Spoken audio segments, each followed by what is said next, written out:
Hello, and welcome to Friends for Life, a podcast of the Lutheran Church Missouri Synod's National Mission. We're here to come alongside you as we journey through life under the cross. What does it look like to care for our neighbors in body and soul? How do we tend to our own body and soul? How can we speak up for life? And finally, how do we share the faith with the next generation? Join us as we have these conversations and learn together. We hope you'll stick around and be our friends for life. Thanks so much for joining us. I'm your host, Steph Nuggebauer, here with my guest, Keeya Vawar. Keeya, welcome. Would you please introduce yourself to our listeners? Well, hello there, Stephanie. Yes, well, I am a survivor of human trafficking, more specifically sex trafficking, and I am currently an advocate for those who have been trafficked, specifically towards women and children coming out of that lifestyle. Live in the North Texas area with my husband, Vicar John Vawar, and together we operate Mosaic Mission Network, which is a ministry of the LCMS and in the Texas District. And so he's from Liberia, West Africa, and basically offers resources, seminary training, just on road to those pastors who want to become LCMS pastors and they have existing ministries, or they are answering the call to become a LCMS pastor. And so that's what we do. I am the executive director of Mosaic Mission Network, and I'm also an author and a mother of three amazing kids who are all back to back. We had the back to back, so they're all in college at the same time. Oh my. And we're preparing and gearing up for the holidays where we get to see everyone again. Oh, wonderful. 3 kids all in college. Wow. Bless you. Yes. It'll be nice to have them home, I'm sure. Absolutely. What is the Mosaic Mission Network? Tell us more about that.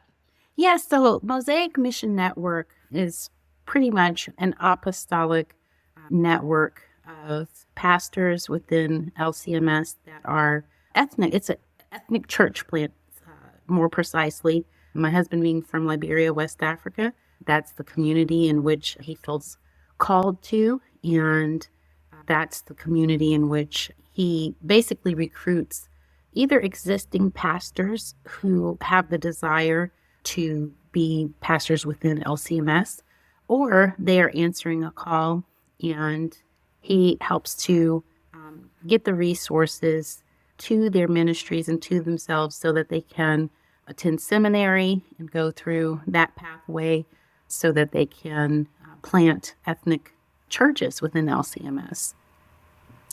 Wonderful. So in this season, we have Texas represented pretty well here, don't we? Because Pastor is also in Texas, and you happen to know each other, Yes, which is we a do. beautiful thing as well. Yes, it is. Keeya, you mentioned you are, among many other things, an author. I was blessed to be able to read your book titled 1000 Elsewhere, A True Survivor Story. And you are the survivor of that story. Right. What does it mean, Keeya, to be a survivor of human trafficking? Well, and when I experienced being involved in that lifestyle, I want to give some context to it. This was 1992, and about 6 years after that. And I was a teenage runaway. I came from a family that were churchgoers and Christians, but there was a lot of domestic violence. My father was in the military, the Air Force, and there was just a lot going on in his life. And he was escaping and running from just so many different things. War was a big issue for him.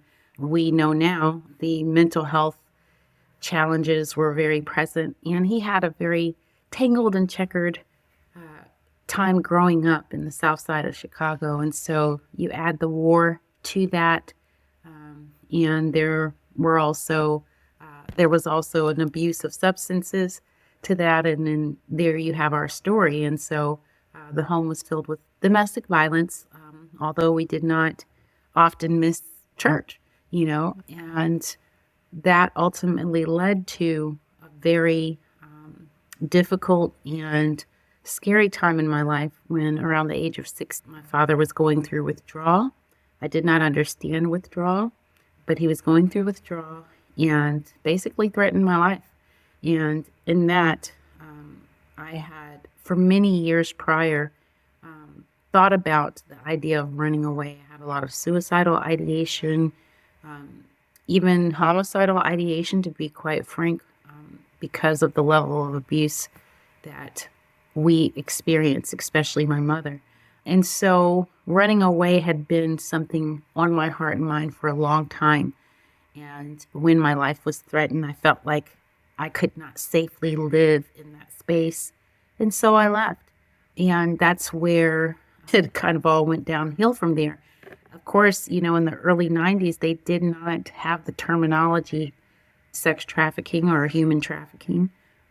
And so I was just considered a teenage runaway, a juvenile delinquent, right? So when I left, I met a man prior to leaving, actually. I was on a plane going to Tulsa, Oklahoma from Dallas, Texas, because we had lived there previously. And that was around the time where several of my friends were going to the prom, and I was invited to go. And so on my way there, I met a man who was 27 years old. We got into a conversation, and in my innocence and ignorance, I just told him way too much about my life. And he basically told me, hey, if you ever need a place to stay, I live in Atlanta, and I'd be more than willing to accommodate you. And so when I had the interaction with my father where he had threatened my life, I immediately thought of this guy, and I called him, and I asked him if I could come and live with him. And that's exactly what I did.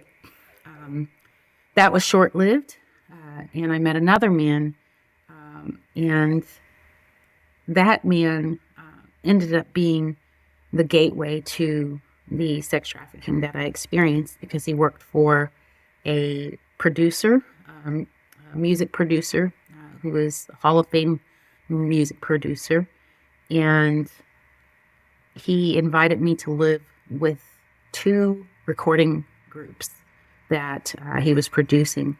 And within that period of time, the trade-off was that I would be there to hook his boys up. That was the terminology that he used. If I were to be taken care of and have a place to live and, food to eat and clothes on my back. And that's exactly what happened. And so I was always around. I was always accompanying them in their shows and the after party and the after party. And, there were drugs involved. And so my initiation was a very brutal one. I was threatened. My life was again threatened. That if I told anyone what I was experiencing and what I was going through, that would basically be the end of my life. And so I lived under that fear, and I did the things that I felt like I needed to do to survive. And I was in that lifestyle in some capacity for about 6 years. With that particular producer and his group, it was less than a year. However, I just continued to meet individuals who would exploit and who would pimp me, if you will, in order to, have their personal gain. And I eventually got sick of that lifestyle, or at least I got sick of the aspect of other people controlling my money. So I became my own boss, if you will, and I did the same things. And so that's where it really bled over into prostitution. And so I did that. I worked at a strip club, and I had my own clientele and all of these things. And really, it was the undoing of me. So I went from an innocent 16-year-old girl who should have been, by all means, pursuing her education and hitting all the milestones that a 16, 17, 18, 19, 20, 21, 22, and 23-year-old young lady should be hitting. But instead, I was trapped. Really, it was mentally after I got away from being, controlled by the producer and his entourage and the other pimps that were in my life, both male and female, after that, my mind was just in a terrible place. And of course, my soul and spirit was right there as well. And so I exited the life at the age of 23 via a nervous breakdown. All of the drugs, all of the alcohol, and all of the trauma of my experiences.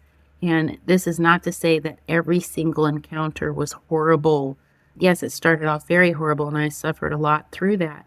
But there was a part of me that felt like, well, this is just my life. I mean, these are the breaks. I mean, some people have a good life, and then there's me. And so I tried to have fun in that space, as the ultimate party girl, the life of the party, and all of those things. But I was very badly damaged and traumatized. And so it was just a really dark time for me. So at the age of 23, when I had the nervous breakdown, the blessing of the breakdown was that I finally contacted my brother and let him know what help I needed. I needed a place to stay, but I was in Elizabeth, New Jersey at that time, and he was still living in Dallas, Texas, where we were previously living before I ran away.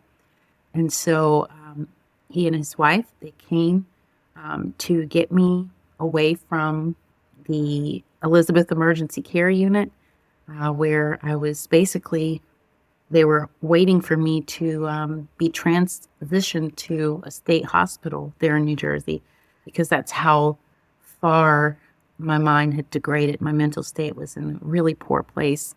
I remember discussing with my family and the doctors that, I had regressed to that of like a 6 or 7 year old, which is actually where the first trauma happened, where I experienced a molestation. And so there are patterns within my story that a lot of people can learn about concerning sex trafficking. But again, this was, for context, in the early 90s into the late 90s, where there was not enough resources for a young lady who was in my space, who was experiencing what I was experiencing. Jail would have been, initially it would have been maybe a juvenile home, and then later on it would have been jail for the activities that I engaged in, and the laws were set up that was the only resource.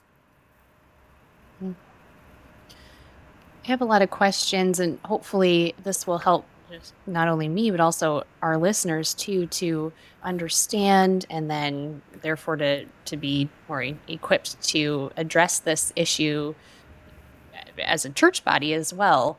My first question is, as you entered into that relationship with that producer, and you had said that you were there with him for a year, is that right? Before going A little bit elsewhere? under a year, yes. How did you escape that situation and then move into another situation? As it's, my understanding that part of the definition of trafficking is someone being forced to do something, against their will. So how were you able to escape that, but then get into a different situation? Exactly. And so, it really had a lot to do with the people who were there at the different after parties or at the hotel where the group lived. And so there was a lady who, she was a regular prostitute, and she was there and would often, we would be in the same predicament. We'll just say we were in the same predicament, servicing the same people, and we got to know each other. And there's something that is very instrumental in the traffickers, pull and desire to get more people under their power and to be able to traffic them, and that's called grooming. And so grooming is where they basically develop a friendship with you so that they can expose different vulnerabilities, right? And it was already obvious that, I was being used and exploited sexually. And I was I'm not going to use the term trafficked in that space because of the time that it was. It was more sexual exploitation and prostitution to a degree. And so basically, we became friends, and she was older than me. And I developed a trust with her because it was a lady. And so she really utilized that to tell me she could get me out of that life that I was living. And the way she would do that is I would just come with her and, she would help me to find a better life. Well, I was looking for that. I was definitely not happy. And I was and like I said before, I spent the time in church enough to know that what I was doing was wrong.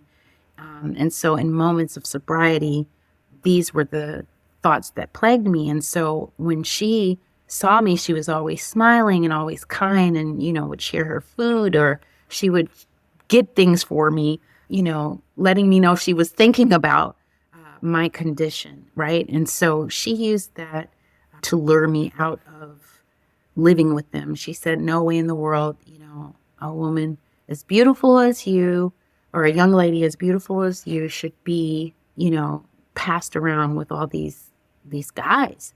You actually live here. And it made perfect sense to me. And so I went to live with her. But I didn't ask all the pertinent questions, and I found out that she didn't actually live anywhere. She would just live in hotels, really nice hotels, and she had a pretty high clientele, a lot of entertainers. And that's why she was, why I met her where I did.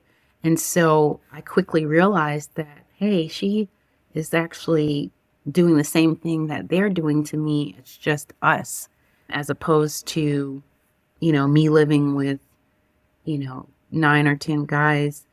I'm living with her, and she's inviting men also to come and sleep with me. And so it was just one terrible introduction to the next. And I decided I needed to get away from her. And, I looked to the people who I knew in that area. So it was the club manager. There was a club that me and the entourage and producer would frequent. And so because of the other things I would do, like mini skirt contests, I won a lot of those mini skirt contests. So I ended up winning a VIP card to this club. And so anytime I won it, I was welcome to come there, right?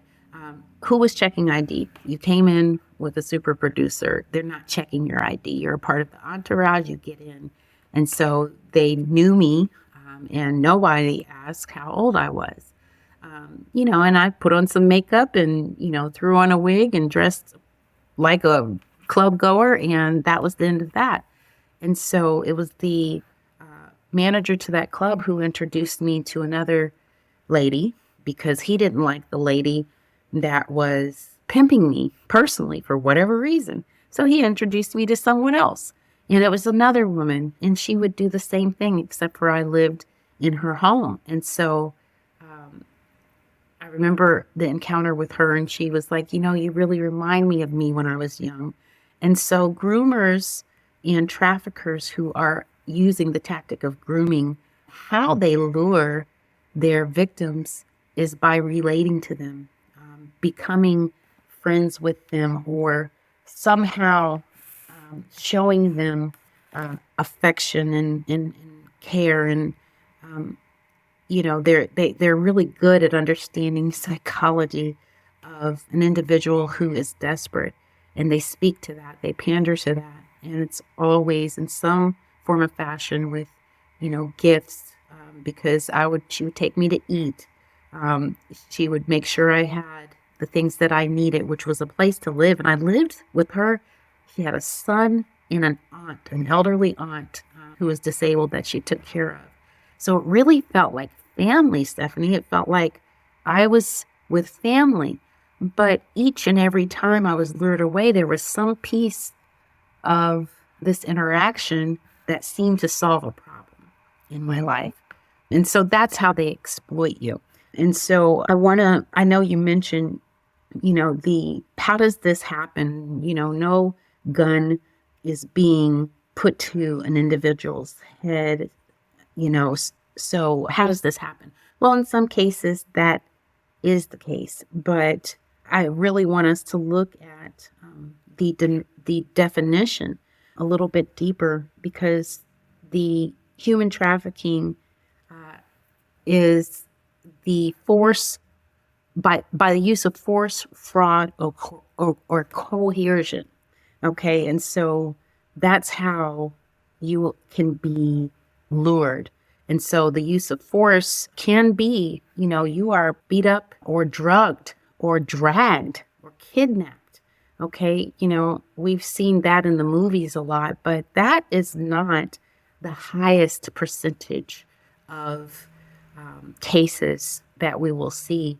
Most trafficking victims know their trafficker. And so there is familiarity. There's even a thing called familial trafficking, and that is where a family member is the one responsible for trafficking. And so there's so many different ways that trafficking happens. In my case, there was coercion involved. And the force came in after. That was the threat on my life initially. But then the coercion plays really a longer standing role, because once the trafficker is able to groom you and identify your need and begin to answer the questions that you have and endear themselves to you, if you will, and become your friend, there's a form of trafficking where it's romantic, where that individual develops a romantic relationship and then later on manipulates and controls through pictures maybe they will take, and then they will use those inappropriate pictures as a fear tactic that I will show your family or whomever matters to you that you're doing these things. And if you don't want me to do that, then I need you to do this. So there's so many different ways, and I can give you example after example of what that looks like. But I would want people to broaden their mind and understanding on what trafficking actually is. And so I want to give the scenario because this case has been prosecuted. And so this is a case where a 15-year-old high school student who is a cheerleader, she was recruiting other cheerleaders by inviting them to parties. They would get drunk and drugged, and then they would be raped by people that were there, men that were there. And these parties were not just typical, house parties or things like that, but these parties were where men were, and they were looking for young girls. And so because she was being, and she meaning the 15-year-old, was being forced into it by the inappropriate pictures and videos that were taken of her at such a party, her assignment was given to her through fear, and it was fear-based, that if you do not get us X amount of girls in here, then we will expose this to your school. We will expose this to your parents. We know where you live. We will kill your family. And so this is a young lady who is going to school. She is good in her classes. She is a cheerleader. She has the popularity and all of these things. But now she becomes a trafficker. And so however long that she did this while she was in school, there was a bust. There was a human trafficking ring bust, and she was implicated and charged. Because I think by this time she was about 17 years of age, but she was implicated and charged as a trafficker. And so this is very real. And this is how these things can happen in the best of homes. It's not only and merely, like in my case, we were not a wealthy family at all by any means. We were a pretty average family. My father was military. He was a sergeant in the Air Force, and then he ended up becoming a truck driver.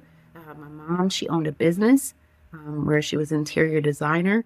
And so we came from a decent home, but we were not by any means, wealthy.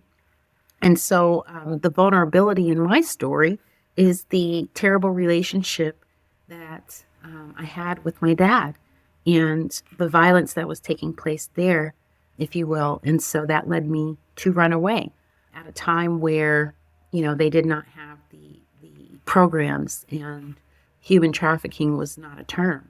It was just juvenile delinquents, and I would have been prosecuted. Well, now you fast forward to now, and you have, teenage girls who are recruiting other teenage girls because their lives are truly in danger by traffickers who are using the young kids because, of just the wickedness and evilness that exists, right? And so ultimately, people wonder how these things happen, but there's so many ways. It's not possible for this to be a 150 billion industry, if you will, illegal industry and crime against humanity, I might add as well. And that's just 150 billion in the US.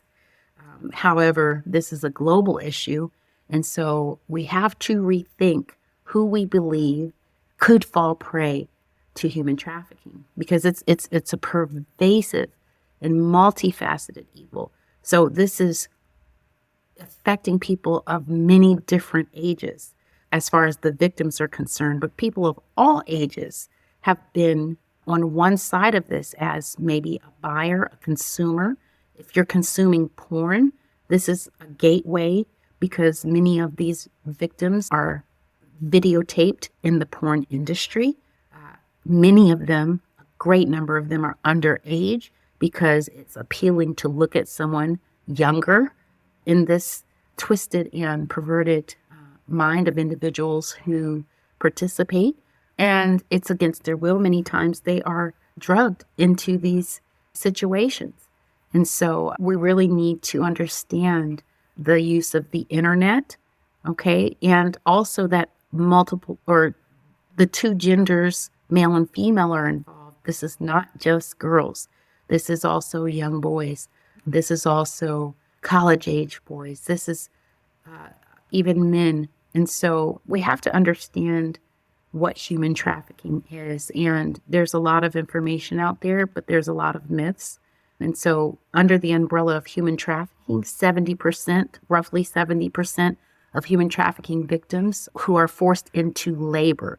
It's not always sex, but 70% of those victims also are being trafficked for sex, but some are being trafficked just purely for labor. And you'll find that in a lot of immigrant communities, and that one is a little bit more specific. But under that umbrella of the 70% who are trafficked, and this is just 70% that we know of. The numbers could have changed. That information, I would say, is probably a couple of years old. And unfortunately, human trafficking is growing, soon to eclipse drug trafficking. It's very pervasive. Wow. So what I'm hearing you say is that when we talk about human trafficking, when our listeners think about human trafficking, it's not often that the actual scenario is that the victim of human trafficking is caged or locked in a room. They often are able to, come and go and look like they're living a quote unquote normal life, but are being abused and mistreated for the gain of someone else, which they feel they are under their control. Is that correct? That is absolutely correct. And it touches communities of all backgrounds. I think that that's really important to understand because especially in America, we feel that these issues are for certain neighborhoods. Maybe they're just for immigrants, but we don't recognize and realize just because we're not informed that it's not the sensationalized imagery of certain movies like Taken that happens on a regular basis. What happens more often are some of these scenarios that I expressed, and the internet plays a huge role in the baiting and grooming of the younger generation mainly, and that's through apps and games. And these groomers are really just fishing, looking for the crack, the opportunity to invite through grooming techniques to get the child or the teenager to reveal something that they're going through so that they can have an anchor into building up the case for what it is that they will do if that child is able to break. And so as an advocate for child safety and the anti-human trafficking space, one of the things that I participate in a lot is education, educating through facilitating workshops, working with organizations that go into schools. And you have to have a multi-tiered approach where, yes, you're informing the caregivers, you're informing the grandparents, you're informing the parents, but you're also informing the kids, because it does not look like it's been characterized to look in most cases. How do you build up protections for the child whose family is trafficking them? Let's look at the case of Jeffrey Epstein. Okay, these were wealthy business people and people of high notoriety that were purchasing these services from minors. How did that happen? How does this happen? It happens in so many different ways. And so, if you don't know about the Jeffrey Epstein case, then go ahead and look it up, because this was a major trafficking ring of political leaders, world leaders. This was pretty elite class of individuals who were tapped into human trafficking. And so that case still has so much controversy and secrecy and, what's the word? It's not coming to mind at this moment, but there's so much shrouded surrounding this case and how these upstanding individuals would be trafficking, young girls. And it's often masked by wealth and influence, by power. And so this is not just the pimple in the corner in the zoot suit, from the 70s, who is trafficking women, although that is a reality as well. So different neighborhoods, different communities, this will look different. But I really know for a fact, and this is where doing a little bit of research comes into play, and I encourage people to do just that. And the Polaris Project is one of the great organizations that dispels the myths and gives you the truth and statistics with numbers. Another place to research, I would say, is the TIP report, which is trafficking in persons, which is how the crime is prosecuted. It's called trafficking in persons. And so if you put in TIP report 2024, each year one comes out, then you'll be able to see how trafficking happens in different parts of the world and also in different cities of the United States. You'll get the numbers and you'll be able to understand how pervasive this is, but yet also how you can be a part of the solution, because the average person can play a significant role in combating human trafficking. Number one, by becoming educated about the issue and learning to recognize the signs of trafficking, and also listening into a program like this. And I just really am so grateful that you reached out to me to speak about this to the listeners, because people need to understand that this may not look like they thought it did. No, Pastor shared in our episode together some ideas for congregations to be able to get involved. What would you say, maybe if you wanted to add, not knowing what he had said, but add his suggestions or ideas about either how congregations in the LCMS could get involved, or how individual listeners could get involved, other than this first step of becoming educated? Well, yes, and I do have something to say about this. I've thought about this quite a bit, and I've had the opportunity to share with many churches. And churches, as we all know, are the centers of the community. This is the heartbeat of compassion within your community. Churches are uniquely positioned to combat human trafficking in so many ways because, number one, they can be a place that offers the educational seminars.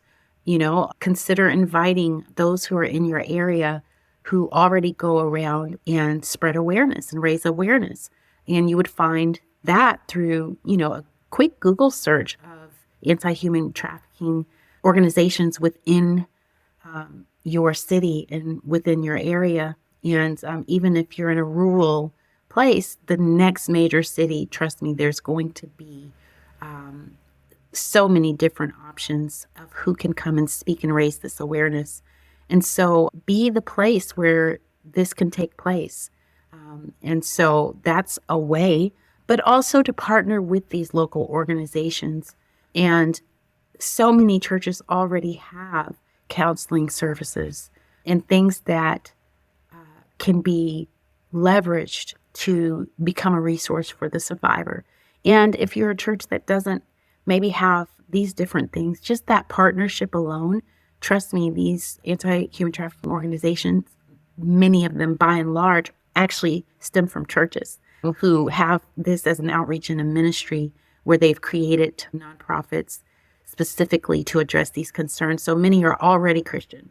And that will be really, for many people who don't know that, it was very comforting for me to know that a lot of the churches are starting to do this. This is a trend where they're beginning to hear that there is, an issue that they can do something about, right? And so collaborating with your local law enforcement to be able to identify and address trafficking in their communities. And so many police departments are actually already have task force, especially in the major cities, but already have task force and are combating human trafficking from a legal perspective. And then also I would emphasize prayer, just prayer, getting a prayer line going and lifting up the issues in your city and letting this be one of the issues that is covered in prayer. But in prayer and hoping that your community will become safer, just, follow the word of God, and that faith without works is dead being alone. And so these are ways that advocacy can take place and tangible acts of services can be offered. One of the things that we're doing with Mosaic Mission Network, which is primarily a apostolic church planting organization, but in addition to church planting, there are other things that we do to empower the community. Prior to the pandemic, we started an after-school program, and that was with the specific mindset of, number one, it was possible to offer word and sacrament in an after-school setting where it was free to the community. And we basically would go into an apartment community and set up shop. This apartment community had a community room where they would do events, and they allowed us to use that space for the after-school program.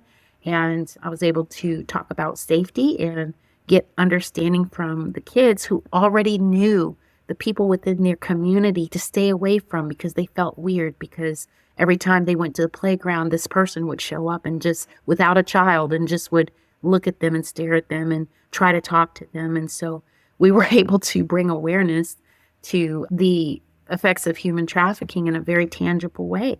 And so you might have a church space that can start an after-school program and to address a safer community in a way that is trauma-informed, which means, and age-appropriate. I didn't just go in there, telling the kids my story. I didn't tell them my story at all. But I would work with them, getting to know them and getting to know some of the things that would be considered vulnerabilities and help to bring awareness to how they should interact or not interact with certain people within their community, right? And so there's a treasure trove of ways that the church can be involved in helping. I know I've worked also at a safe house before, and we had just the retired ladies who do the quilting. Mhm. Yes. They'd come in and bring quilts and maybe teach some skills to survivors, because that's the other thing. There's a lot of fear surrounding the issue of human trafficking, and people fail to realize these are really women or teenagers who want to live a normal life, really don't want to live this life. And yes, there's a whole movement of women who try to empower themselves through prostitution. That's not who I'm speaking of. I'm speaking of those who are being exploited and being trafficked, and they want out. That's who we're speaking of. But just imagine teaching them some skills. The other issue is there are not enough transitional housing programs in the U.S. There's less than 1,000 beds for the survivors. And if you have a couple 100,000 survivors trying to escape that lifestyle, but there's less than 1,000 beds, what do you think happens? They end up going right back into these very unsafe situations because there's provision there for their basic needs. And so there's a lot that needs to happen, and we're kind of pioneering this movement of anti-human trafficking, but churches play an integral role. And so some of the conversations that I have when I'm brought in to do consulting with churches and with other organizations and businesses, these are some of the solutions that we talk about in depth, and we get a plan together on how they can either improve what they're already doing or what are the best practices and some strategy for them to implement programs that are lasting. So with the other thing that Mosaic Mission Network is doing now that I've come on board is we're developing a program that is designed for the woman who has come out of the transitional living home, yet still has some gaps that need to be filled, because a lot of the organizational founders and executive directors that I've had the pleasure of working with, I hear that as being a huge gap, is they're taking the ladies through these programs that are oftentimes they are pioneering in their areas and in their spaces.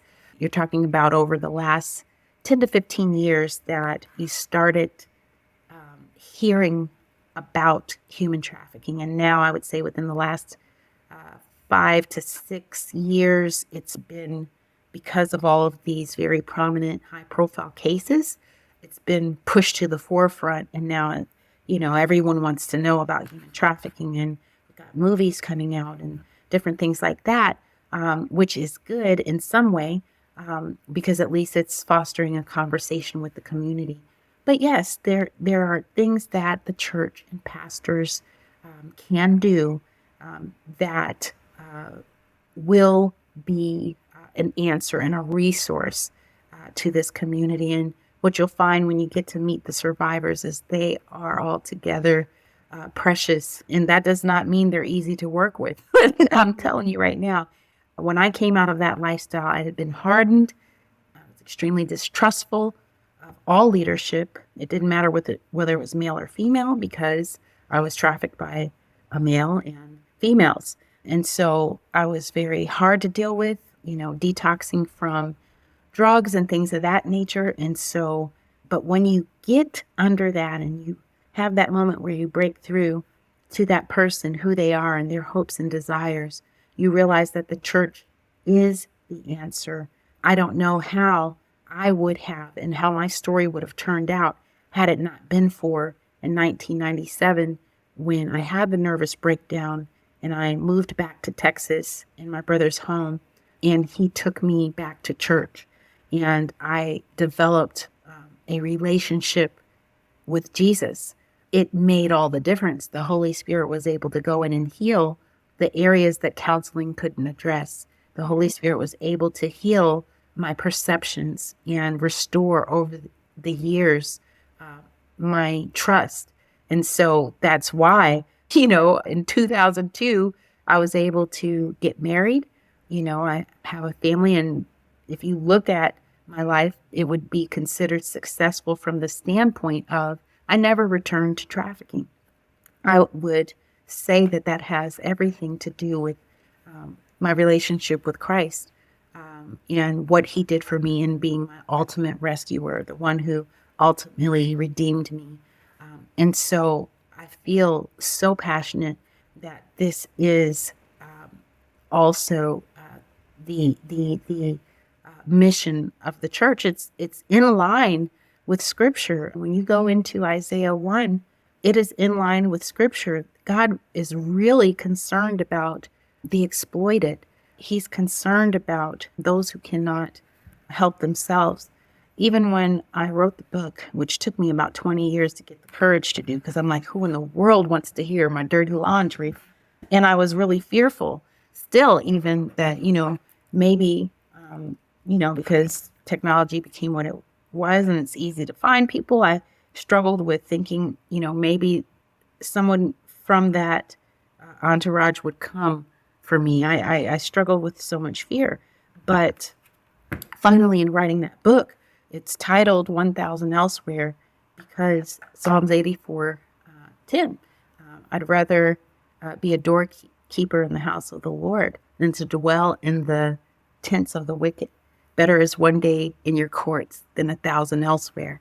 And so I literally wrote that book inspired by that scripture because my wilderness experience, if you will, my years being 1,000 other places elsewhere away from my Heavenly Father, who never desired my hurt and my pain.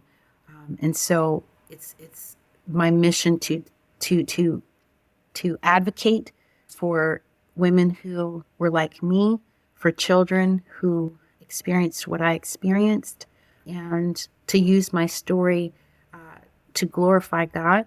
It's not just to be sensational, because trust me, I don't find joy in sharing some of the things that I endured. They were the biggest shame of my life, but I use that story to connect.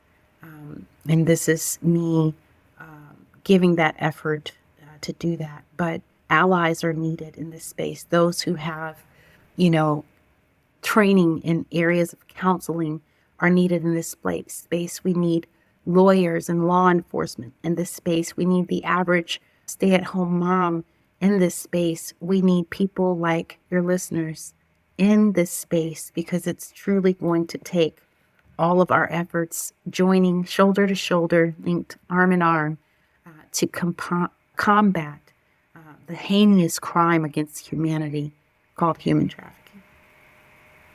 In addition, Keeya, to the prayer that you have called people to, our listeners to, over this issue, and then especially for the victims, I think a logical next step for our listeners to become involved is to purchase your book. And you did not ask me to say that. I am just commending it to our listeners. I have read your book, and in the time that we've spent, you've been courageous to share your story.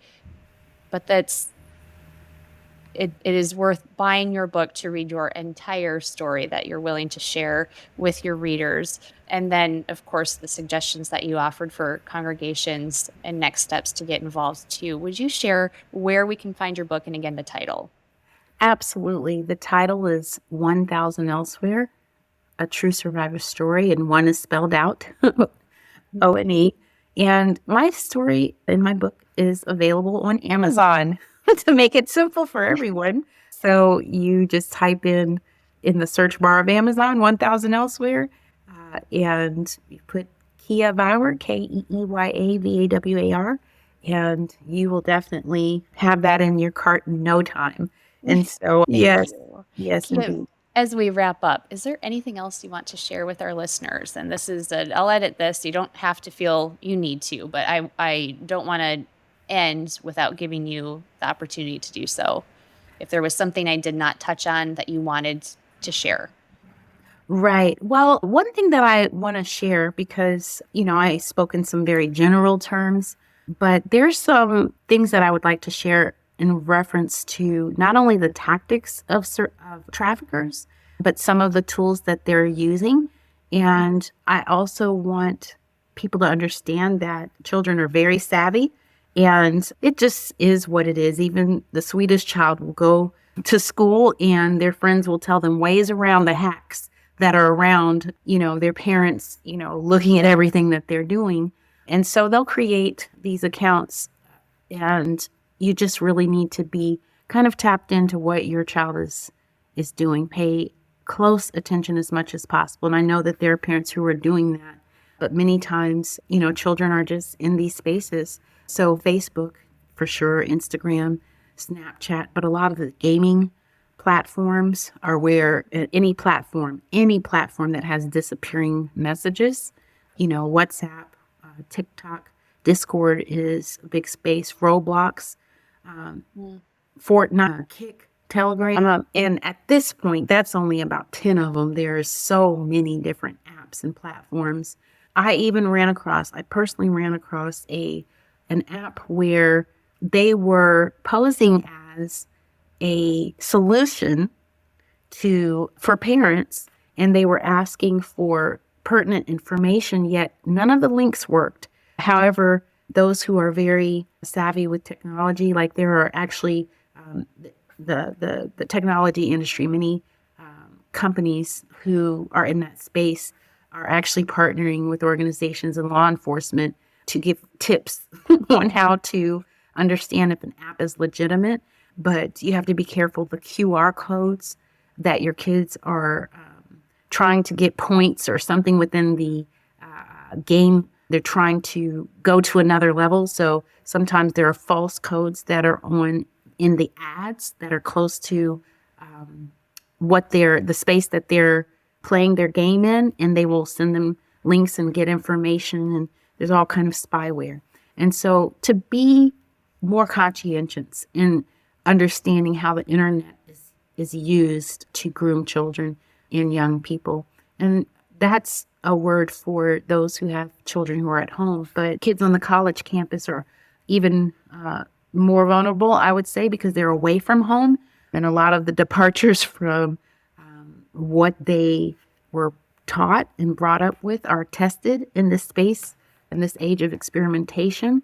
And so just to be a little bit more aware, but the Polaris Project is a great place, because that may seem all over the place, and it kind of is, but the Polaris Project is a great resource. And also, as I mentioned, the tip report.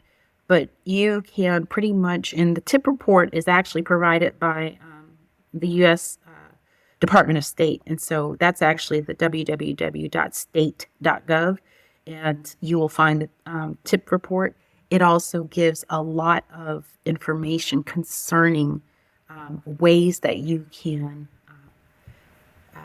be safe and informed. And it's not to incite fear. It's really just to have the awareness in place so that your child is less likely to become a victim. And it's really interesting. They did, there was a major news outlet that did a story on Roblox. And even the young kids know and this is where I believe that we have a win, but kids are learning more and more about human trafficking, and they can actually recognize and use the language of, oh, that person was trying to groom me, because they were asking for this sensitive information. And, they're always liking and friending and sending me coupons to get things. And so those are ways that kids are beginning to wise up, but there's so much more work to do. Thank you for that. As a parent of young kids right now, it's good to know to even think about such things. We're savvy on social media for other things, for nude imagery to protect our children from, and all of that. But to even think about these quote unquote innocent gaming systems or other social media platforms that have the potential to be a gateway into something like human trafficking. Right. Is scary. And so we need wisdom. Yes. In this, just as in anything else with parenting, wisdom to know how to navigate this, and then also to use age appropriate language so that our kids are wise as they engage in such things if they do. So Indeed. Thank you so much, Keeya, for being my guest today. And I want to thank our listeners, too, for tuning in. If you liked what you heard, please leave us a review. And don't forget to click the follow or subscribe button so you don't miss out on upcoming episodes. You can find us on Facebook and Instagram at LCMS Life. And finally, listeners, we want to hear from you. Do you have an idea about a guest you'd like to hear from or a topic you want talked about? Email us at friendsforlife@lcms.org. We want to hear from you about what you want to hear about when it comes to issues of life. Thanks for joining us. Friends for Life is a podcast that discusses the life God has given and the people He has called you to serve, right where you are in God's mission.